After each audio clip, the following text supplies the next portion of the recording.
Good morning, everyone. I wanted to present on this topic for a couple of reasons. One is that I did a Spark Talks at the last KLA conference on this, and there was a lot of call for more information. So actually, this is a result of my work for a thesis project for leadership studies that I completed back in the spring of this year. So it's very current information. So this is going to be an expansion of that 5 minutes Spark Talk that I gave last year.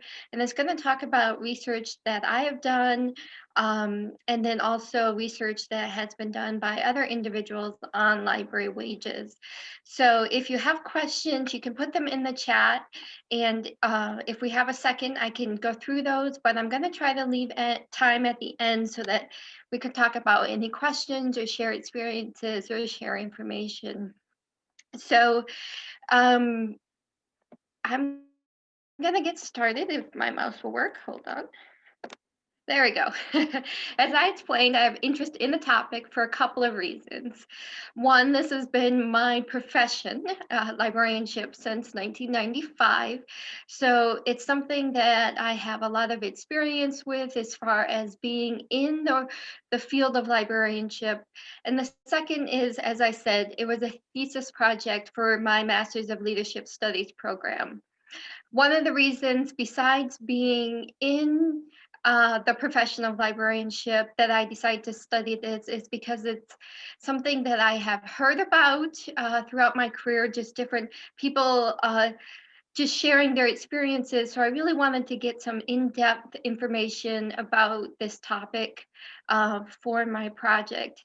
I also took some gender studies classes, and some of the information came up about female dominated fields during my gender studies class. So I really felt like this was a great opportunity to get more in depth about this field. Okay, so like I said, I did this for a thesis, so I had to have two central questions that I was trying to answer. So what I did was examine the gender gap in librarianship, and I sought to add to the existing literature and information on the subject. Unfortunately, or fortunately, depending on how you look at it, there really is not a lot of existing information on the gender gap in librarianship. So that's why I am happy that I can share some of the information that I did find so that we can perhaps spur some conversations in the future and gather more information about this topic.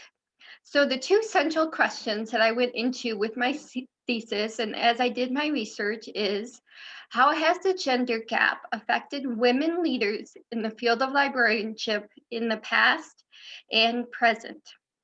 And the second one is, what are ways the gender gap can be minimized in libraries? So just to define some of the words that are being used during my research, here's a few things to help us build the foundation as we go through this topic.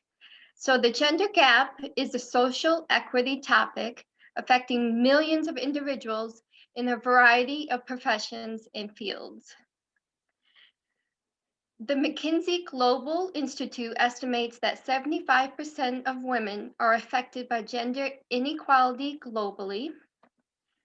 And in 2018, median weekly earnings for women in all occupations were 81.1% of all men's earnings. So this gives us kind of a backdrop of this topic, and I'm sure that you all have heard some of the statistics before. Um, let's break it down into why this is important and why having equality in professions is important. So with increased wages, individuals will see an improved quality of life as they will be able to afford adequate housing, healthy food, and education. So this affects not only that individual who is working, but their family as well. It also affects opportunities and education as far as allowing them to get the education needed to be able to support their family or to meet their educational goals. Then it also affects financial security, such as home ownership. Now, this is a quote that I shared last year during the Spark Talk, and I feel it's important to share it again because I don't believe that this topic is men versus women or women versus men. This is a topic that we can all talk about in a way to lead us all to a better quality of life and to empower each other. So I feel like Melinda Gates, who I got to see when I was in Seattle for a conference, and she was talking about this book, I feel like she put it very powerfully.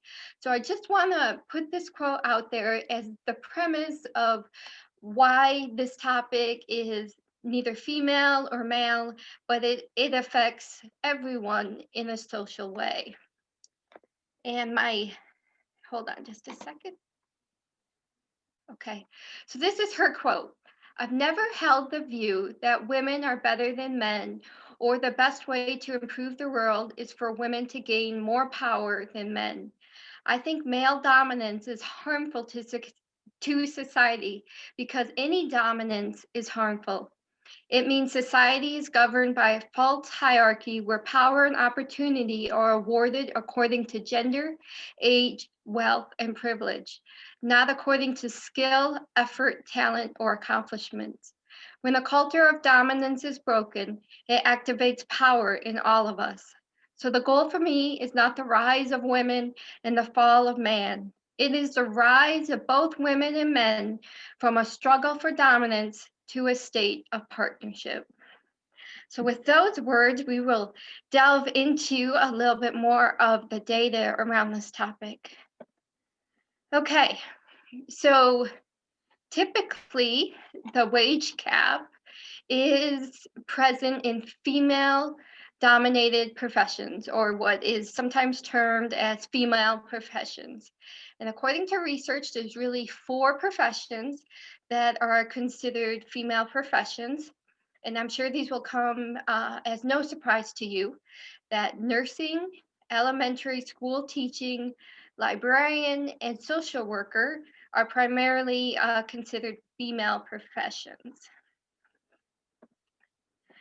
So as I said before, with female-dominated fields, as of the 4 I just mentioned, that's where the wage disbursement has remains within occupations. So I just have a couple of quotes that I want to share with you.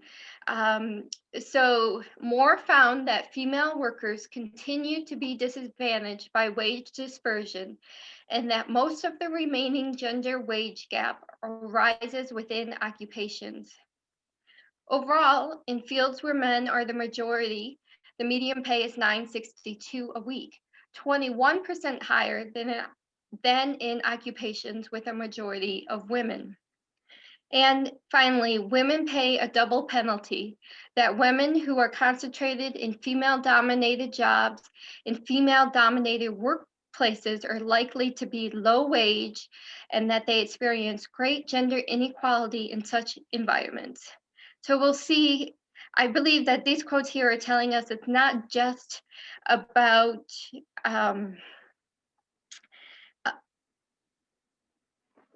it's not just about male or female, it's about the whole field in general and how there's low wages in the whole field of librarianship because this is a female dominated field.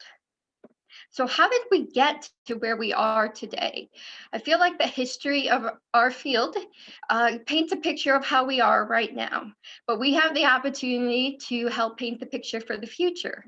So let's look at the history so then we can move on to what the future may look like. So right now in librarianship, there's a gender ratio of approximately 75% female and 25% male. That seemed to vary depending on the resource that I looked into.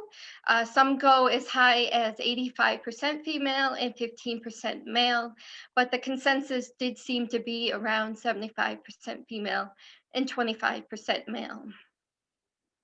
And then again, this is what I was alluding to, that this goes back to the histories and origin of our profession, that the gender gap affects compensation, expectations, and career opportunities. And this you probably know, and I have a whole different set of data about this next topic, but it could fill another book. So I'm not putting it into this presentation as well, but just to put that out there as part of a topic. Additionally, gender representation in library management is out of proportion with the gender demographics of the profession.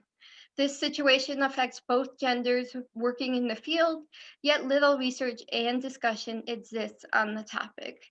So this is primarily talking about, even though the field is 25% male, there's a much higher ratio of male administrators or managers or directors, usually around 50%.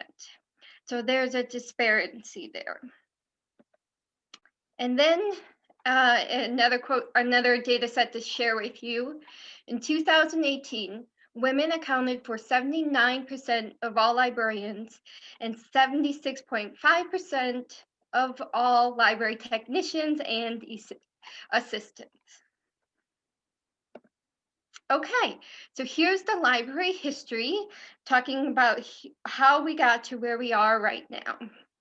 So I found this really interesting when I was researching it, and it made sense as I thought about, how we got to where we are in our profession right now as far as the culture. So after the American Civil War, women started entering into new work fields. There was very few careers that women could choose from, and most of those were considered women's work or caring professions. Those are the same professions that I mentioned earlier. So elementary school teaching, social work, nursing, and librarianship. And it was easy to recruit individuals to be librarians because it was a job that many liked because of their abilities to have a variety of different skills used in their work. So it was pretty easy to find individuals to work as librarians. But again, that was emerging. That was when women were first starting into working, and this gave them some career opportunities beyond just nursing, social work, and teaching. And so this is the origin of the devaluation of the field of librarianship and an example of occupational segregation. So when I'm talking about the devaluation of the field, basically because the field is considered a caring profession, that means that it's not associated with some other professions where a higher wage would automatically be thought of because it's a different type of profession. So if you compare banking to librarianship, there was a different value based on the work of those professions. And that's carried through into present day with library history. Okay, so let's talk a little bit about pay in libraries. Again, this is all research based, and unfortunately, there is not a lot of research that exists for librarianship. With the gender gap, there is quite a bit of information that exists for elementary school teaching, not very much for social work, and some for nursing. But librarianship has not been a field from my research that I could see that has been studied extensively. So let me just share a little bit more data that I have with you. So pay in libraries. So we have 366,000 paid staff in libraries, according to the American Library Association, and 81% of their workforce is female. Again, I told you there was another source that said 75 and another one that said 80. So we're just, kind of settling in the middle here.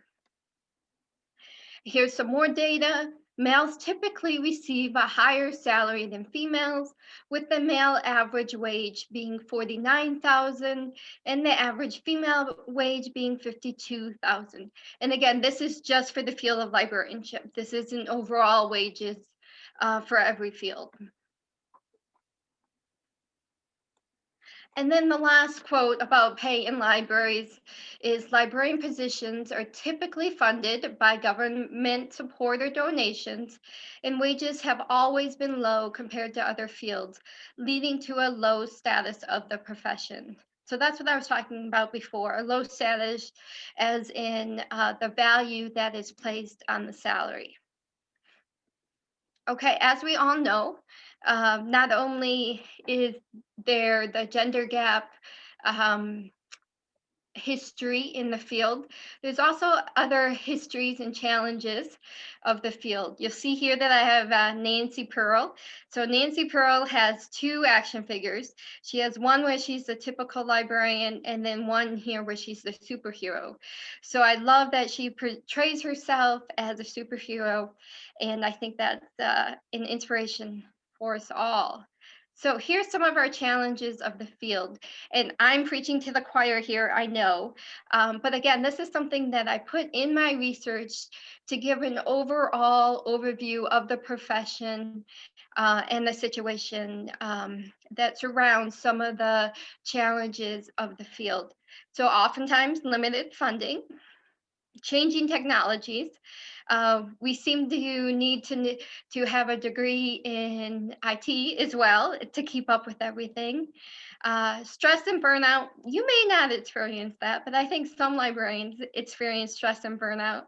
And government accountability.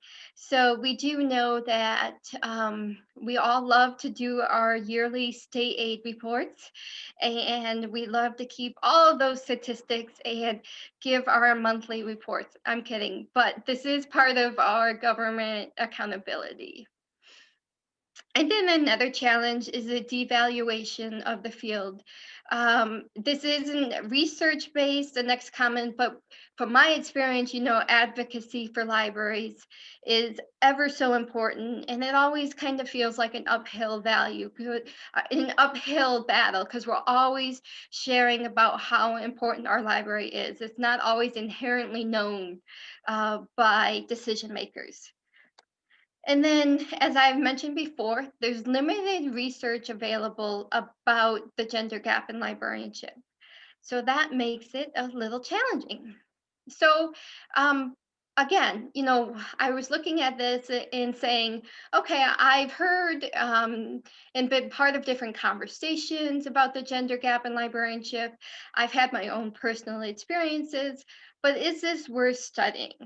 So I came up with this, or I found this quote that really inspired me, that I thought this is what we want to strive for. So why study the topic of the gender gap in librarianship? And I think Christine Nigel says it the best. To truly embrace our social responsibility for promoting social justice, librarians and library leaders must also acknowledge the ways in which library practices frequently contribute to inequality, marginalization, and injustices. So basically, we stand up for intellectual freedom and diversity, but we need to model that within our organizations as well. And I do believe that that's an excellent quote. So here's dissecting that a little bit. Here's some information as to why study it. What are the nuts and bolts? So if we're looking at gender gap, we can find ways to recruit, select, and retain talent. We can improve the perception of library work, and we can improve the diversity of the profession. I don't know if this is everywhere, but I know that, especially in Kansas, in the female-dominated field of elementary school teaching, it's often hard to find teachers. And I feel like we need to make some adjustments to our field in order to make sure that we have individuals who are talented that want to be able to work in the profession. All right. So for my research, I did a case study. So I interviewed one subject, and she has a PhD in library leadership. She's been the president of a national library organization. She currently works in city administration. So she made the switch from library director into city administration. She's 54 years old and entered the library field in the 1980s. Now, when I first started researching and getting together my questions for her, I really did have some preconceived notions of how her answers would be. And she surprised me for some of it, as you might see. But then when I reflected on her answers, I thought, this is good. It didn't necessarily go the way I had already thought it was going to go. And it gave me hope in some areas, as you'll see, what can be achieved when there is some focus on the gender gap in librarianship. Okay, so this is her words and some of the questions that I asked her. So, about closing the gap, the question was, what are your thoughts on how to close the gender gap in librarianship? And her answer is, I think it is creating the general awareness of what are the ways to do better, not just for the people who are applying, but also for the people who are in the roles of giving them support to ask for change. So speaking of support, here is the next question. In her words, support.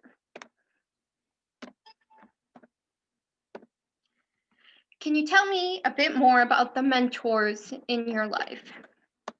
In her answer, not necessarily a one-on-one mentoring role, but sort of a group of supporters, mutual support.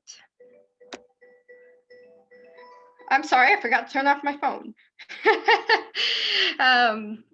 All right, next one. In their words, pay. So I asked her, can you share a story about how males and females may be treated differently in the workplace? So she talked about pay primarily, and I'm going to, read the quote here, just a second. Almost universally, when I hire a female, they will accept whatever pay I offer.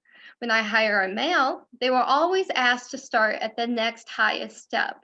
Sometimes even 2 or 3. They are not shy about it. And if you think about it, you may think, oh, eventually I may catch up. But they are starting 5% apart. And when you get cost of living increases and the earning potential, it will be greater. And the things that you cite about the differences in salaries being 21% higher for men versus women, I think there is something inherent in maybe the women who are applying, just being happy to get the job, so accepting whatever you are offered. I can honestly say that I have been in that role. I've just accepted it because, I am happy to get that offer. All right.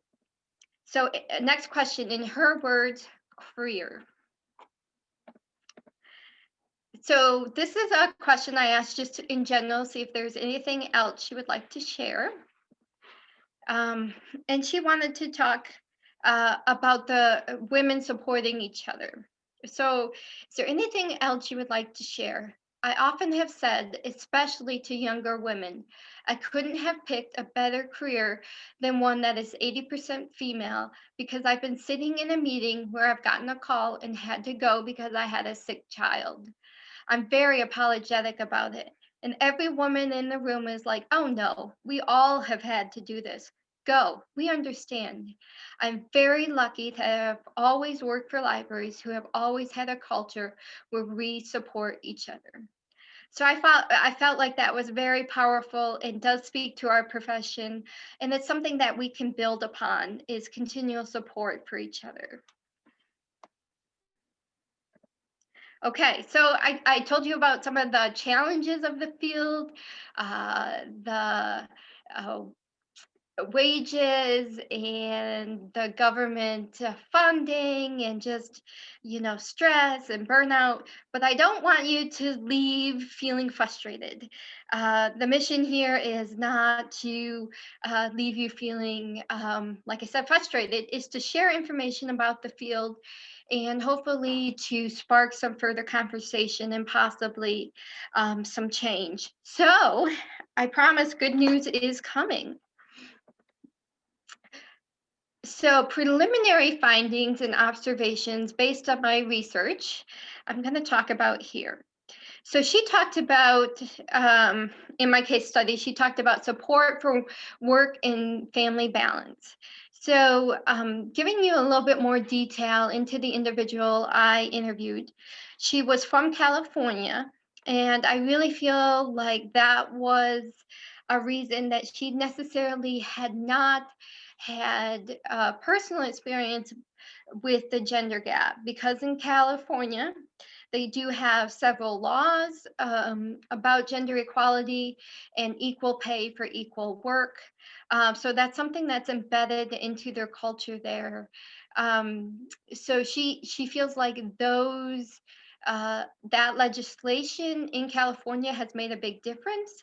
She did say that as a municipality, her city goes through and they make sure that they look at wages and they look at positions and they look at who's being promoted based on what opportunities and what skills. So it's something that is continually being focused on in her organization. So that makes a difference.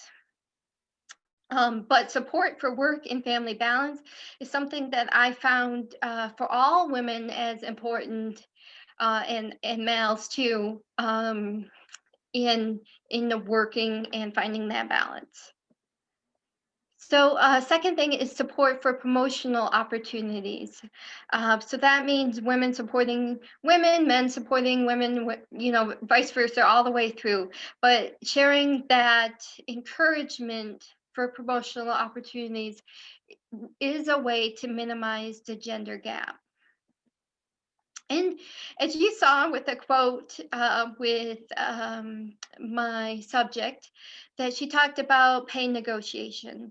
So, commonly, what I found in my research is that oftentimes females are not as comfortable with pay negotiation. And so, training about how to do that is one way to minimize the gap. And then pay equity among departments. So what I mean by that is, let's say there's a municipality and you have firefighters, you have administrative support, you have librarians. So really looking beyond the title of those positions. And if you're a decision maker, this is what I encourage, is looking beyond the title of those positions and seeing what work is involved, what education is required, and making direct salary decisions based on those items, not on the title of the work. Because as we talked about, there tends to be a devaluation of library work, so it may be paid lower than other departments. So again, looking at those comparisons. And honestly, when I did my research, elementary school teachers is one of the female professions, but they've actually made some headway in getting increases over the years. And they've been doing that by comparing what is required of them to other fields. So that is something that can be beneficial. And then they advocate based on what their actual duties and educational requirements are when comparing to other fields. And then finally, discussion and awareness is a good way to minimize the gender gap. And I do not believe that this is something that will change overnight. I'm hoping that it's just something that sparks conversation, Again, this is all evidence-based, and I know some of you or all of you may have your own personal experiences that can add to this data, but it is definitely something that exists.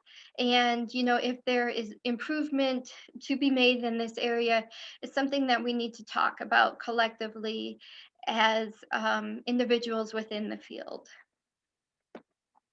Okay, so then also when I finished my thesis, I was thinking there was almost more questions than I had answered. So as I delved more and more into the research, I started getting curious about other areas. And you might be curious about this as well. So here's a few questions to just kind of think about and possibly for discussions among each other in the future. So possible future research questions include, does where a librarian earn their degree make a difference in how they experience the gender gap? The next one is, do generational differences include the way librarians experience the gender gap? One of the reasons that is on there is because my subject was talking about when she became a librarian in the 1980s and how the field has changed between the 1980s and now, and how there's different skill sets coming into the field now than before, and the gender gap. Generational gap does affect or doesn't it affect the way that librarians experience the gender gap? And then what are library policies and practices that are successful in narrowing the gap? Again, I think we can look to states that have been successful in narrowing the gap. We can also look to other countries. There's European countries you may have heard about that have been pretty successful in supporting females, having good work-life balance, and valuing the work.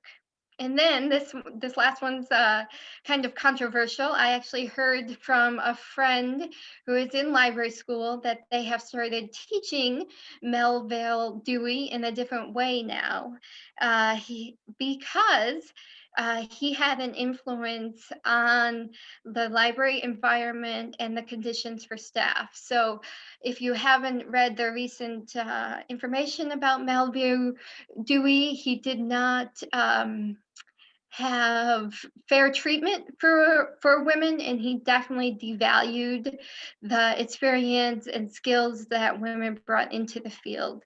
So that actually influenced the history of librarianship as well. So here's a summary of some of the outcomes of the study. To build awareness of the topic. Like I said, I worked on this for my thesis project. So I worked on it for over a year, doing my own research and then finding research that exists on this topic. And as I said, there's not a lot. So I think it's important to continue to build that base of knowledge around this topic so that we can have more informed conversations and that may influence future decisions. And that leads me right into my next one of encouraging conversation. And then at some point, like I said, I'm not advocating that everyone run out and say we need to change the whole field right now and here's what we have to do.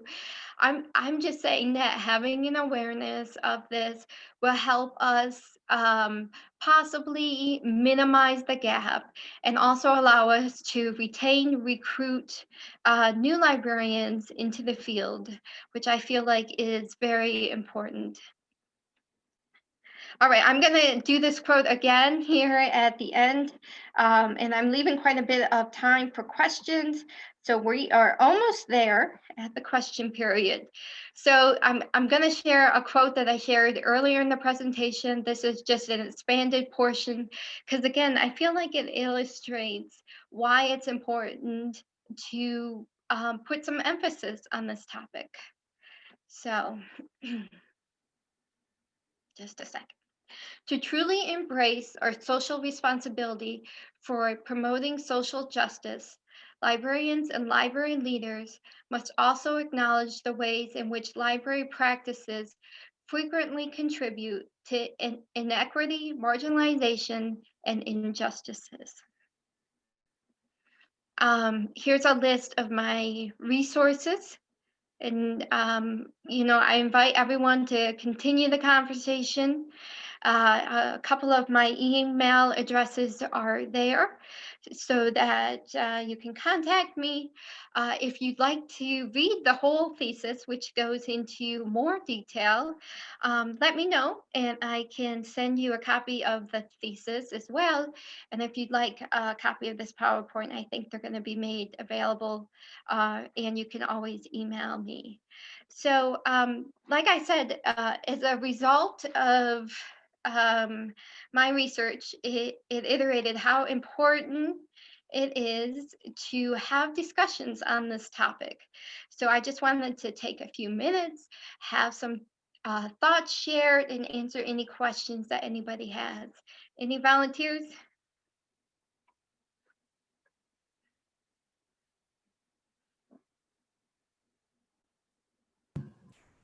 Hi, I'm Barbara Stransky with Kansas City, Kansas Community College Library.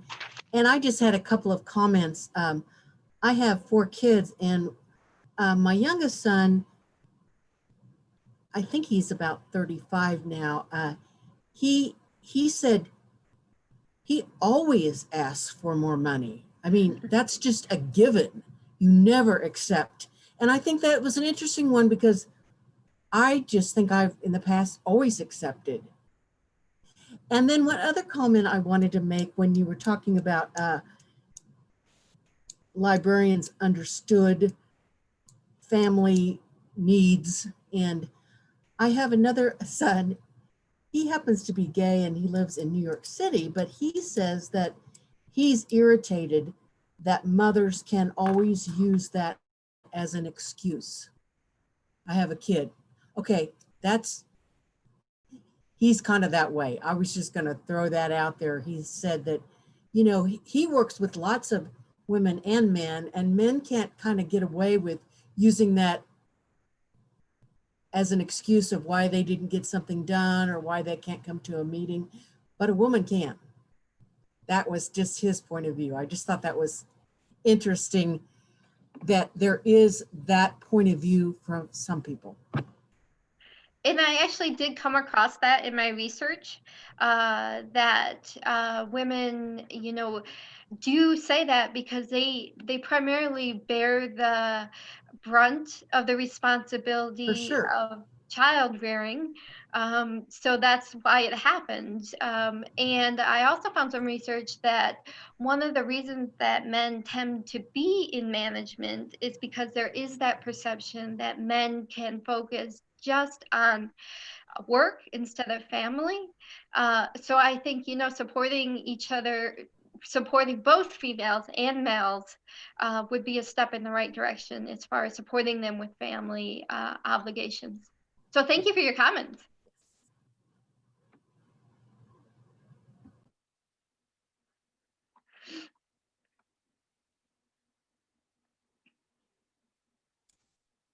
Anybody else?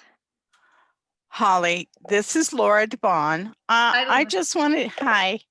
In the research that you were able to get on salaries on the profession, can you go back into that same, I noticed it was Data USA, or I think is the source.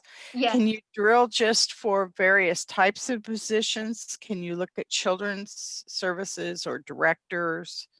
You can, but I would actually recommend another site for that. That's would be, I think, a little bit more catered to positions, and that's ONET.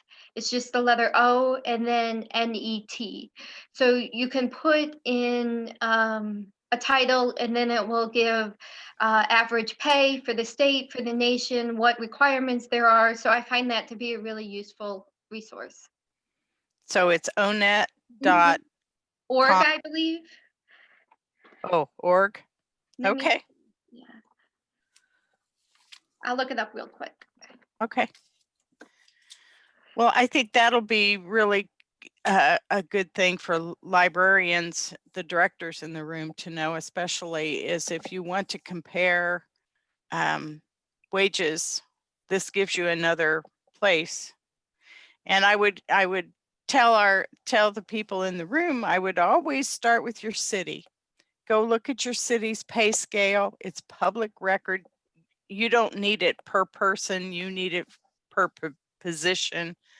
And then use that information in your salary, you know, as you're looking at developing your budget and when you need from tax funds. I think we have to quit thinking of ourselves as quite the island. You know, the economic dynamics are the same, and people eat the same in the library as they do in other positions in the city they live in.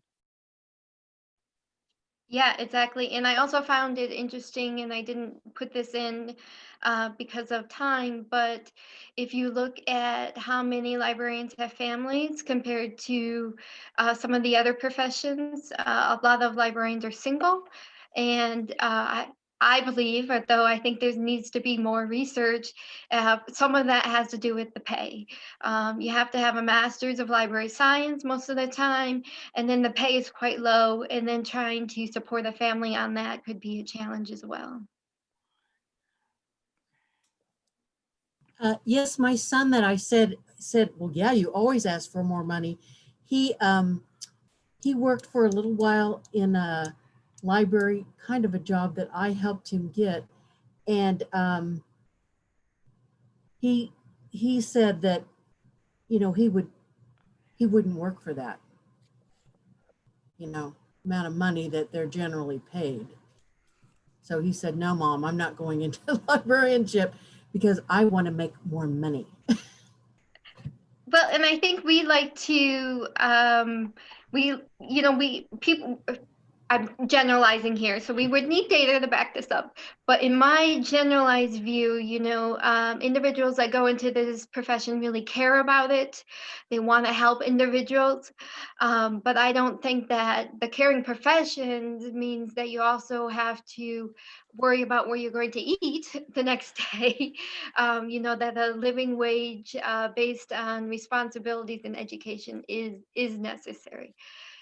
So that's really interesting to hear about someone that did say, this is too low, I'm not going to stay here. And I do think that that decision affects other people as well. And Janelle is saying she's always astounded at how many positions are available as part-time. That's another area to study. I'm going to write that down. Part-time and benefits, and why those decisions are being made are probably financial.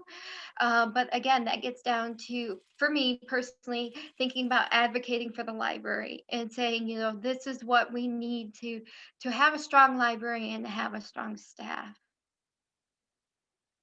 And Susie has a question for you, Barbara.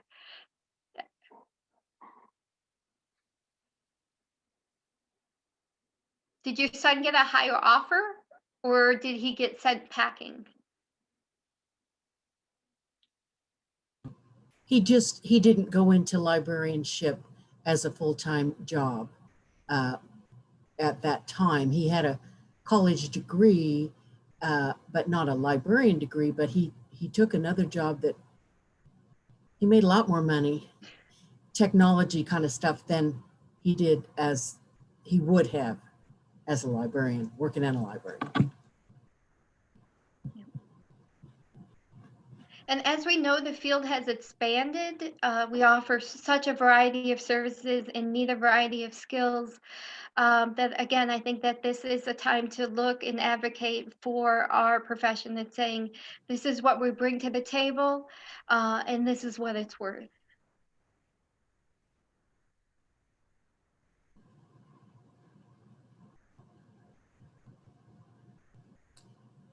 Any other thoughts? Well, one thing that I've run across here, Holly, too, in Northwest Kansas at least, is I hear this a lot, actually, the comment that, well, we just live in Northwest, and so we shouldn't be making those kinds of wages. We live in Kansas, and we shouldn't be living those kind or earning those kind of wages, and cost of living here is so much lower than everywhere else, so we don't need those kind of wages. And yet I argue the opposite. I argue that cost of living out here is expensive. Houses are expensive out here, whether people want to admit it or not. And food is expensive, and you have to drive hours to go and get a decent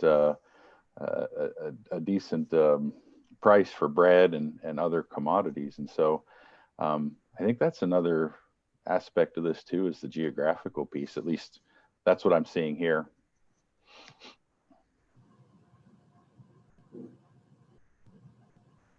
Well, and I think that's where that comparison, you need to pull that comparison in and say, now listen, you pay the people that do the snow removal and to mow the yard here, you pay the trash truck driver this much and the people on the back this much.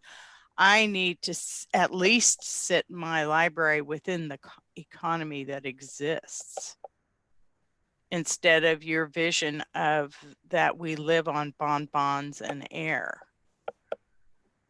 You know, not to be negative. By the way, this is Laura. I'm sorry. Thanks, Laura. And, you know, unfortunately, you know, I've heard that some librarians, especially in Kansas, Western Kansas, make slightly above minimum wage. I mean, there's plenty of research about minimum wage not being a livable wage and what that means as well. So good point, George.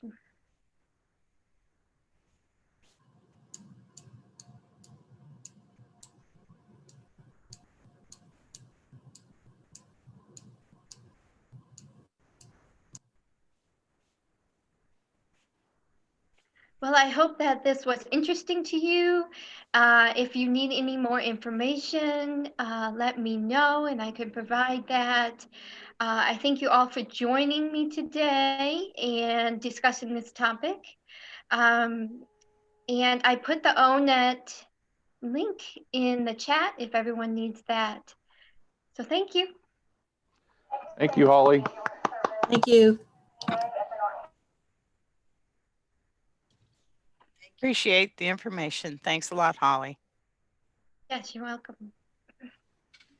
So does this Zoom room stay open for the next presenter? It does. I just Okay.